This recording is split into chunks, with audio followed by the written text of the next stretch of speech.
আরে ভাই ও ভাই কি অবস্থা সবার ভ্রমণের সময় ইংরেজিতে কথা বলতে গিয়ে কি একটু টেনশন হয় কোনো চিন্তা নেই আজকে আমরা এমন কিছু বাক্য শিখব যা আপনার যে কোনো ভ্রমণকে করে তুলবে একদম সহজ আর আপনিও থাকবেন ফুল কনফিডেন্ট তো চলুন শুরু করা যাক আচ্ছা, এই সিনারিওটা একটু ভাবুন তো।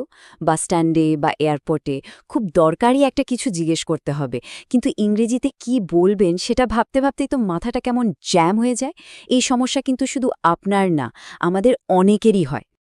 কিন্তু কোনো ব্যাপার না, আজকে আমরা একদম সহজ 10টা ইংরেজি বাক্য শিখব, যেগুলো ভ্রমণের সময় বলতে গেলে ম্যাজিকের মতো কাজ করবে। এগুলো যদি জানা থাকে না, তাহলে আপনি যে কোনো পরিস্থিতি একদম আত্মবিশ্বাসের সাথে সামলে নিতে পারবেন। তাহলে চলেন আমাদের ট্র্যাভেল স্টোরির প্রথম পার্টে চলে যাই। যে কোনো যাত্রার শুরুটা তো স্টেশন থেকেই হয়, তাই না? আর আমাদের প্রথম দরকারি বাক্যগুলো কিন্তু ওখান থেকেই শুরু হবে।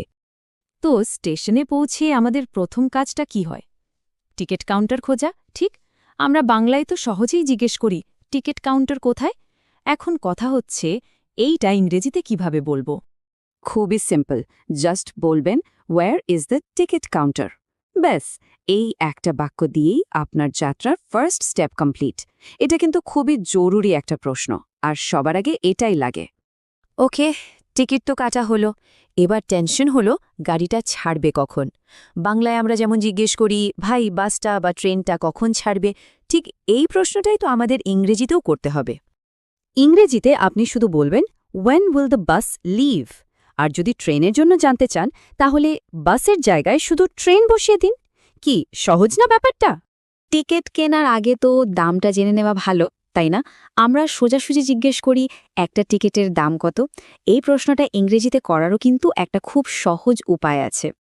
এর জন্য আপনি বলবেন how much is a ticket আর এই বাক্যটা কিন্তু শুধু বাস বা ট্রেনের জন্য না ধরেন কোনো পার্ক বা সিনেমার টিকিটের দাম জানতেও ব্যবহার করতে পারবেন মানে এক বাক্যে অনেক কাজ বেশ, টিকিট কাটার ঝামেলা শেষ। এবার চলুন গল্পের পরের ধাপে যাই। এখন আমরা জার্নিতে আছি, মানে চলন্ত অবস্থায়, আর আমাদের কিছু ইনফরমেশন জানা দরকার। আমাদের মধ্যে অনেকেই আছে যাদের জানালার পাশের সিটটা খুব পছন্দ, আবার কেউ হয়তো সামনে বসতে চায়। তো যদি জিজ্ঞেস করতে চান আমি কি সামনে বসতে পারি, তাহলে সেটা ইংরেজিতে কিভাবে বলবেন? খুব ভদ্রভাবে জিজ্ঞেস করার জন্য বলুন can I sit in the front. নিজের পছন্দের সিট চাইতে বা কারো সাথে সিট বদলাতে চাইলে এই বাক্যটা দারুণ কাজে দেয়। বিশেষ করে লোকাল বাসে ওঠার আগে আমরা একটু কনফার্ম হইনি, তাই না, যে বাসটা ঠিকঠাক জায়গায় যাচ্ছে কি না। আমরা সাধারণত জিজ্ঞেস করি ভাই এটা কি ঢাকা যাবে। এই প্রশ্নটা ইংরেজিতে করুন এভাবে, does this go to Dhaka. এখানে ঢাকার জায়গায় আপনি যে কোনো জায়গার নাম যেমন কক্সবাজার বা চট্টগ্রাম বসিয়ে দিলেই আপনার প্রশ্ন রেডি। জার্নির সময় আমাদের সবার মাথায় একটা কমন প্রশ্ন ঘুরতেই থাকে আচ্ছা পৌঁছাতে আর কতক্ষণ লাগবে এই প্রশ্নটা ইংরেজিতে একটু স্মার্টলি কিভাবে করা যায় বলেন তো এর জন্য খুব সহজ আর স্মার্ট একটা উপায় হল how long will it take. এই ছোট্ট একটা বাক্য দিয়েই কিন্তু আপনি গন্তব্যে পৌঁছানোর সময় সম্পর্কে একটা পরিষ্কার আইডিয়া পেয়ে যাবেন। তো আমরা গন্তব্যের একদম কাছাকাছি চলে এসেছি। এখন ড্রাইভার বা কন্ডাক্টরকে তো বলতে হবে আমাকে এখানে নামিয়ে দিন, আর এই কথাটা পরিষ্কারভাবে বলাটা কিন্তু খুব জরুরি। এর জন্য আপনি একদম স্পষ্ট করে বলবেন প্লিজ ড্রপ মি হিয়ার। এই বাক্যটা বললে ড্রাইভার সহজেই বুঝে যাবে যে আপনাকে ঠিক কোন জায়গায় নামতে হবে, কোনো কনফিউশনই থাকবে না। ওয়াও, অবশেষে আমরা গন্তব্যে পৌঁছে গেছি। এবার আমাদের ভ্রমণের শেষ পর্যায়ে নতুন একটা জায়গায় নামার পর কিছু জরুরি জিনিস খুঁজে বের করতে হয়। চলুন দেখি ওইসব পরিস্থিতিতে কোন বাক্যগুলো আমাদের কাজে লাগবে।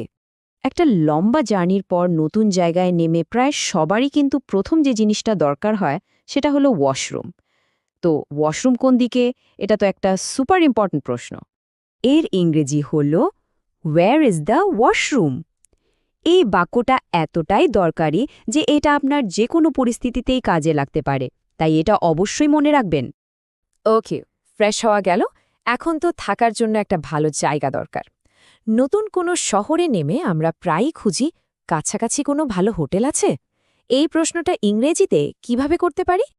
এর জন্য এই বাক্যটা খুব কাজের, is there any good hotel nearby. বিশ্বাস করুন, এই একটা প্রশ্ন করলেই স্থানীয়দের কাছ থেকে অনেক ভালো ভালো সাজেশন পাওয়া যায়। আল্লাহ না করুক এমন পরিস্থিতি যেন কারোর সাথে না হয়। কিন্তু যদি কখনো দেখেন যে নিজের ব্যাগ খুঁজে পাচ্ছেন না, তখন তো সাহায্য চাইতেই হবে। তখন বলতে হবে, আমার ব্যাগটা পাচ্ছি না। এই রকম একটা জরুরি পরিস্থিতিতে চেষ্টা করবেন শান্ত থেকে বলতে, I can't find my bag. এই বাক্যটা বললে কর্তৃপক্ষ বা আশেপাশের মানুষ আপনার সমস্যাটা দ্রুত বুঝবে এবং আপনাকে সাহায্য করতে এগিয়ে আসবে। দারুণ! আমরা কিন্তু দেখতে দেখতে 10টা খুবই দরকারি বাক্য শিখে ফেলেছি। চলুন এবার সবগুলোকে একবারে দেখে নিই। এটা আপনার পরের ভ্রমণের জন্য একটা চিটশিটের মতো কাজ করবে। এই স্লাইডটা দেখুন। টিকিট কাউন্টার খোঁজা থেকে শুরু করে ব্যাগ হারানোর মতো জরুরি পরিস্থিতি পর্যন্ত এই 10টা বাক্য আপনার ভ্রমণকে অনেক বেশি সহজ করে দেবে। আমি তো বলবো, চট করে এটার একটা স্ক্রিনশট নিয়ে রাখুন। তো এই ছিল আমাদের আজকের আয়োজন। আচ্ছা, এই বাক্যগুলোর মধ্যে কোনটা আপনার পরের ট্রিপে সবচেয়ে বেশি কাজে লাগবে বলে মনে হচ্ছে কমেন্টে জানাতে পারেন। আত্মবিশ্বাসের সাথে ইংরেজি বলুন আর আপনার ভ্রমণকে এনজয় করুন। আবার দেখা হবে নতুন কোনো টপিক নিয়ে। আল্লাহ হাফেজ।